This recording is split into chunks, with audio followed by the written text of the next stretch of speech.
வணக்கம் நாமக்கல் எம்ஜிஆர் அவர்களே. இப்பொழுது சிங்கப்பூர் வந்திருக்கீங்க. இந்த நாட்டுக்கு நீங்க என்ன அறிவுரை சொல்ல விரும்புறீங்க?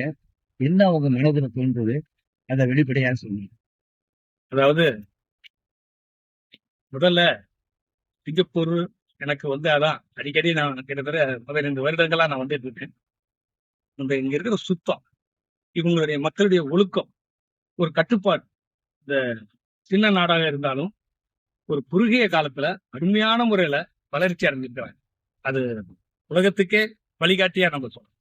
பெண்கள் பாதுகாப்பு, அதுவும் இல்லாம இங்க பிறந்து வளர்ந்தவங்களுக்கு ராணுவத்துல பயிற்சி 2 வருஷம் அவங்க எடுத்தே ஆகணும். ரெண்டாவது குப்பையில்லா நகரம், குப்பையில்லா நாடுன்னே சொல்லலாம். குப்பை இல்லாத ஒரு நாடு, சுத்தம், வீடும் சுத்தம், நாடும் சுத்தம். எனக்கு ஒரு ஆசை உண்டு. உலகம் பூரா இருக்கிற எம்ஜிஆர் ரசிகர்களுக்கு இதை வேண்டுகோளா வைக்கிறேன். நமது இந்திய நாடு, தாய் நாடு, இந்த நாட்டை நம்ம பேணி காக்கணும். அவங்களுக்கு சுத்தமா நம்ம இருக்க மக்களுக்கு சொல்லிக் கொடுக்கணும். புரட்சி தலைவருடைய அருமையான பாடல்களுக்கு எவ்வளவோ நல்ல கருத்துக்களை இப்ப வர இளைஞர்களுக்கு, குழந்தைகளுக்கு எல்லாம் நம்ம சொல்றோம். அதோட அவங்க வீட்டையும் நாட்டையும் சுத்தமா வைத்திருக்கிறதுக்கு நம்ம பழகணும். ஒழுக்கம், நல் ஒழுக்கம் வேணும். போதை இல்லாத ஒரு நாடை உருவாக்கணுங்கிறதா என்னுடைய ஆசை. அதுக்கு வழிகாட்டியா இருக்கிற சிங்கப்பூர் இந்த அரசாங்கத்துக்கும், சிங்கப்பூர்ல எனக்கு உதவி செஞ்ச அத்தனை நண்பர்களுக்கும் மனமாற நன்றி தெரிவிச்சுக்கிறேன். உலகம் பூரா இருக்கிற லட்சக்கணக்கான கோடிக்கணக்கான புரட்சி ரசிகர்களுக்கும் இனிய வணக்கங்கள், வாழ்த்துக்கள்.